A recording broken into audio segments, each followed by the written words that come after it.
የህወሓት ማዕከላዊ ኮሚቴ ወሳኝ ስብሰባ ጀምሯል። በትግራይ ፖለቲካ አዲስ ውሳኔዎች ይጠበቃሉ ተብሏል። እንመለስበታለን። ከግሩም ጫላ እስከ ዳዊት ጽጌ ብዙዎች የሚጠብቁት የቴዲ አፍሮ አልበም ዛሬ ይለቀቃል። አዳዲስ ጉዳዮችን እንመለከታለን።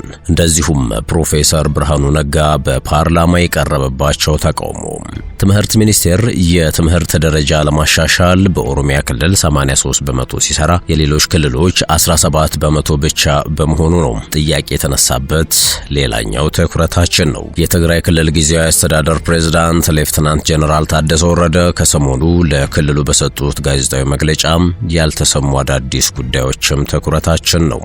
ጀነራል ታደሰ ወረደ 50 ዓመት ታግያለሁ፣ ያመንኩበትን እንጂ የታዘዝኩትን አልሰራም ብለዋል። ይህንንም እንመለከታለን። ሌሎችም ጉዳዮች ተካተዋል። ጤና ይስጥልን። የመረጃ ጥንቅራችን ተጀምሯል። በመግቢያችን ላይ ያደመጣችሁት አበይት ነጥቦችን እንደሚከተለው በዝርዝር እናስደምጣችኋለን።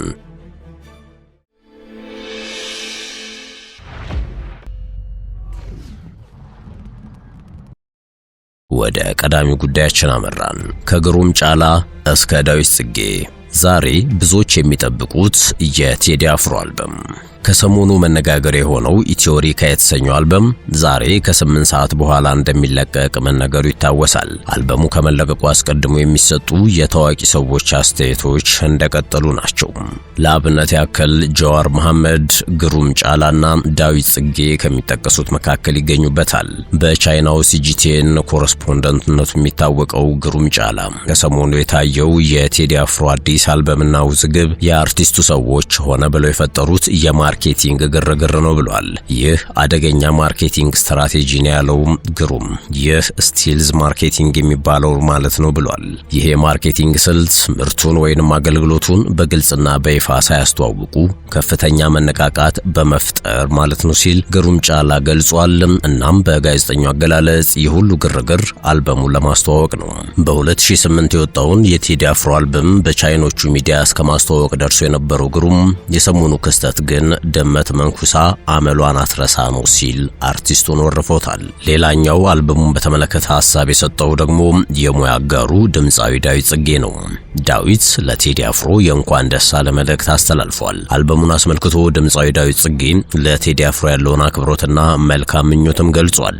ዳዊት ባስተላለፈው መልእክት ቴዲ አፍሮ ለጥበብ ካለው ጥልቅ ፍቅር ባሻገር ለሙያ ባልደረቦቹ ያለውን ቅንነት በመጥቀስ በተለይም በራሱ የኔ ዜማ በተሰኘው አልበም ውስጥ ተካተሉ ተደመጡት ቻል ዘንድሮና ባዮ ለተሰኙ ተወዳጅ ስራዎች ቴዲ ላበረከተለት የግጥምና ዜማ ድጋፍ ያለውን ከፍ ያለ ምስጋና አድርሷል። ድምፃዊ ዳዊት ጽጌ ለመላው የቴዲ አፍሮ አድናቂዎች እንኳን ደስ አላችሁ በማለት ለጥበብ ሰው ቴዎድሮስ ካሳሁን ለአዲሱ አልበሙ ስኬትንና መልካም ዕድልን ተመኝቷል። ተቃዋሚው ፖለቲከኛ እንዲሁም አክቲቪስቱ ጀዋር መሐመድ በበኩላቸው የቴዲ አፍሮን ሙዚቃ ለማዳመጥ ጓጉቻለሁ ሲሉ ጽፈዋል። ጀዋር አልበሙን በተመለከተ ሊሰጥ የነበረው ጋዜጣዊ መግለጫ በመንግስት መታገዱ አርቲስቱ ሚሊዮን ብሮችን አውጥቶ ሊያገኝ የማይችለውን ማስታወቂያ ነው የሰሩለት ሲሉ ተናግረዋል። በጦርነት የተወጠረ ኢኮኖሚው የዳሸቀ በማለት የገለጹት መንግስት ለሙዚቃ ትኩረት መስጠቱን ፖለቲከኛው ተችተዋል። በዚህም ምክንያት የቴዲ አፍሮ ሙዚቃ ለማዳመጥ እንደጓጉ ይፋ አድርገዋል። አሁን የቴዲን ዘፈን የሚወዱትም የማይወዱትም ያዳምጡታል። ይህን ዘፈን እኔ ራሱ ለማዳመጥ ጓጉቻለሁ፣ ቋንቋውን የማይችለው አስተርጉሞ ነው የሚያዳምጠው ብለዋል።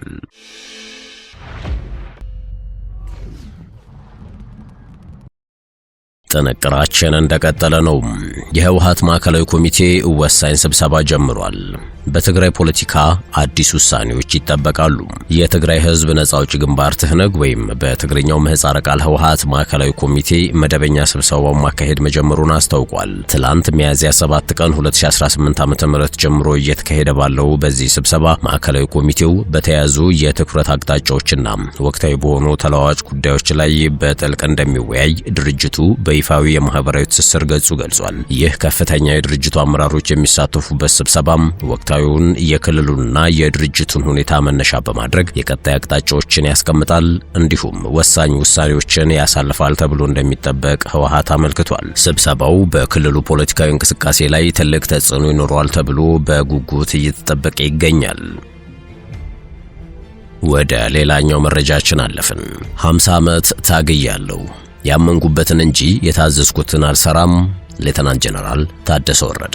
የትግራይ ክልል ጊዜያዊ አስተዳደር ፕሬዝዳንት ሌተናንት ጀነራል ታደሰ ወረደ ከሰሞኑ ለክልሉ ጋዜጠኞች በሰጡት መግለጫ ካልተሰሙ አዳዲስ ጉዳዮች መካከል አንዱ ይህ ነው። በዚህ መግለጫ ላይ ከተነሱ አንኳር ነጥቦች መካከል ወደ አዲስ አበባ የተደረገውና የተራዘመው ሹመት አንዱ ነው። ታደሰ ወደ አዲስ አበባ ያቀኑት በራሳቸው ተነሳሽነት ሳይሆን በቀረበላቸው ጥሪ መሆኑን ገልጸዋል። ከመሄዳቸው በፊትም ለህወሓት ሊቀመንበርና መህተ ለሚሉት ኮሚቴ ሰብሳቢ ለሆኑት ደብረጽዮን ገብረ ሚካኤል ማሳወቃቸውን አብራርተዋል። ከዚህ ውጪ ለፌዴራል መንግስት የቀረበው በጊዜያዊ አስተዳደሩ ሴክተሮች የተጠናቀረ የአንድ ዓመት የልማት ስራዎች መሆናቸውን ገልጸዋል። ጀነራል ታደሰ አክለውም የፌዴራል መንግስት እይታ የፌዴራል መንግስት ጊዜያዊ አስተዳደሩን እንደ ደጋፊ ሳይሆን እንደ ፈተና እንደሚመለከተው መረዳታቸውን ጠቁመዋል። በፌዴራል ሚዲያዎች የቀረበው ዘጋቢ ፊልም ስለ ትግራይ ልማት እንጂ ስለ ነባራዊ ችግሮች አለመጥቀሱም ስህተት መሆኑን ያነሱት ከፌዴራል መንግስት ጋር ያለውን ውጥረት በተመለከተ ከጠለምት ክስተት በኋላ ለ3 ወራት ያህል በፕሬዝዳንትነት ደረጃ ከፌዴራል መንግስት ጋር ምንም አይነት ግንኙነት እንዳልነበረ ገልጸዋል። በሪፖርት ማቅረቢያው ወቅትም የፌዴራሉ መንግስት በጊዜያዊ አስተዳደሩ ላይ የሚከተሉትን ክሶች መሰንዘሩን ተናግረዋል።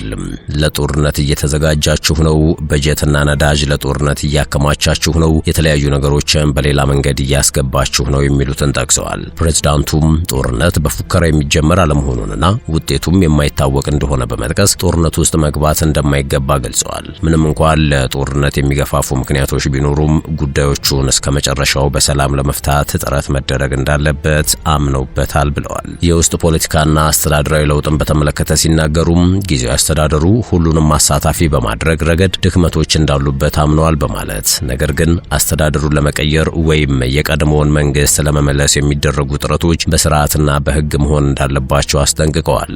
መንግስት የህዝብ ነው፣ ትግራይ የጋራ ናት ያሉት ፕሬዝዳንቱም በፖለቲካ አመለካከቱ ምክንያት የሚታሰር ወይም የሚገፋ ሰው እንደሌለን የሚገልጹት ሌተናንት ጀነራል ታደሰ ወረደ የግል አቋማቸውን አንጸባርቀው መደምደሚያቸውን አስቀምጠዋል። ከፌዴራል መንግስት ጋር ከተደረገው ስብሰባ በኋላም ስለ ሹመታቸው የተወራውን በተመለከተ ሹመትህን አንቀበልም፣ አንተም አልቀበልም በል ተብለው ለቀረበላቸው ሐሳብ እነሱ የመቃወም መብት አላቸው፣ እኔ ግን አልቀበልም አልልም በማለት ነው አቋማቸውን የገለጹት።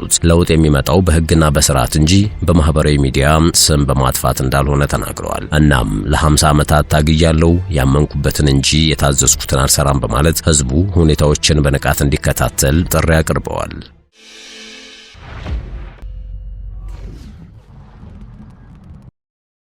ወደ ሌላኛው ጉዳያችን አመራን። ፕሮፌሰር ብርሃኑ ነጋ በፓርላማ የቀረበባቸው ተቃውሞ ትምህርት ሚኒስቴር የትምህርት ደረጃ ለማሻሻል በኦሮሚያ ክልል 83 በመቶ ሲሰራ የሌሎች ክልሎች 17 በመቶ ብቻ በመሆኑ ነው ጥያቄ የተነሳበት። በትምህርት ለትውልድ ንቅናቄ ፕሮግራም ከፍተኛ ሀብት በመሰብሰብ የትምህርት ቤቶች ደረጃን ለማሻሻል በኦሮሚያ ክልል የተሰራው ስራ 83 በመቶ ሲሆን በቀሪዎቹ ክልሎች የተሰራው ደግሞ ከ17 በመቶ በታች መሆኑን ትምህርት ሚኒስቴር አስታውቋል። ሚኒስቴር መስሪያ ቤቱ ይህንን ያለው በህዝብ ተወካዮች ምክር ቤት የሰው ሀብት ልማት ስራ ስምሪትና ቴክኖሎጂ ጉዳዮች ቋሚ ኮሚቴ የ2018 ዓመተ ምህረት የ9 ወር ሪፖርትን ባቀረበበት ወቅት ነው። ሪፖርቱን አዳምጦ የገመገመው ቋሚ ኮሚቴው በበኩሉም በትምህርት ለትውልድ ንቅናቄ ፕሮግራም ከፍተኛ ሀብት በመሰብሰብ የትምህርት ቤቶችን ደረጃ ለማሻሻል 83 በመቶ በኦሮሚያ ክልል ቢሰራም የቀሪዎቹ ክልሎች አፈጻጸም በጣም ዝቅተኛ በመሆኑ ጉዳዩ መጣራት አለበት ብሏል። ቋሚ ኮሚቴው ፕሮግራሙ ሀገራዊ ንቅናቄ ሆኖ እያለ ከኦሮሚያ ውጪ ባሉት ሌሎች ክልሎች አፈጻጸሙ በጣም ዝቅተኛ የሆነው ለምንድን ነው ሲልም የትምህርት ሚኒስቴርን ጠይቋል። የትምህርት ሚኒስትሩ ፕሮፌሰር ብርሃኑ ነጋ ለዚህ ጥያቄ በወቅቱ በሰጡት ምላሽ ትምህርት ቤቶችን በሚመለከት መብቱ ያላቸው ክልሎች ናቸው፣ በጀቱ ተልኳል፣ አፈጻጸም ላይ ምን አደረጋቸው የማለት መብት የለንም ሲሉ መልሰዋል። በተለይም ከንቅናቄው ጋር በተያያዘም በክልሎች መካከል ያለው አስተዋጽኦ የተለያየ መሆኑን ያነሱት ሚኒስትሩ ኦሮሚያ ክልል 83 በመቶ አፈጻጸም መታየቱም እዚህ አካባቢ ያለውን ተነሳሽነት የሚያሳይ ነው ያሉት። ትኩረታቸው ተማሪ ላይ እንጂ ክልል ላይ እንዳልሆነ አስረድተው እያንዳንዱ ኢትዮጵያዊ ተማሪ ከሌላው ኢትዮጵያዊ ጋር እኩል ተመጣጣኝ የሆነ ትምህርት ማግኘት አለበት የሚል እምነት አለን ያሉት። ትምህርት ቤቶች የት ነው መገንባት ያለባቸው ለሚለው ከዚህ በፊት ትምህርት ሚኒስቴር ገነባለው ካለ በክልሎች ነበር የሚከፋፈሉት፣ እሱ አሁን አይሆንም ነው ያልነው። መሆን ያለበት አንድ ክልል ውስጥ ሊሆን ይችላል ብዙ ችግር ያለው በማለት አስረድተዋል። ትምህርት ቤቶች መሰራት ያለባቸው የት ነው? ትምህርት ቤቶች እንዲሰሩ ሁሉም ኢትዮጵያዊ እኩል ትምህርት እንዲያገኝ የሚያስፈልገው ብለን እያንዳንዱን በወረዳ ደረጃ ነው እያየን ያለነው ሲሉም አክለዋል። የቋሚ ኮሚቴው ሰብሳቢ ነገሪ ሌንጮ በበኩላቸው ከኦሮሚያ ክልል በመቀጠል በህዝብ ብዛት ከፍተኛ የሆኑ እንደ አማራ ባሉና መሰል ክልሎች የትምህርት ደረጃን በማሻሻል ስራው 17 በመቶ መሆን እንዳልነበረበት ትምህርት ሚኒስቴር ጉዳዩን መለስ ብሎ እንዲያጤን ከክልሎች የሚመጡ ሪፖርቶችን ዝም ብሎ መቀበል ሳይሆን መፈተሽ እንደሚገባ አስገንዝበዋል። ቋሚ ኮሚቴው ባሳለፈው ማሳሰቢያም በክልሎች የተለያዩ ሞዴልና ልዩ አዳሪ ትምህርት ቤቶች የግንባታ ስራው በታቀደው በጀት ጊዜና ጥራት ተጠናቀው አገልግሎት እንዲሰጡ አስፈላጊው ክትትልና ቁጥጥር እንዲያደርግ ትምህርት ሚኒስቴርን አሳስቧል። ውድ የሸገር ታይምስ ቤተሰቦች የመረጃ ጥንቅራችን ይህን ይመስል ነበር። ስለተከታተላችሁን ከልብ አመሰግነን። በያላችሁበት ሰናይ ጊዜን ተመኘን።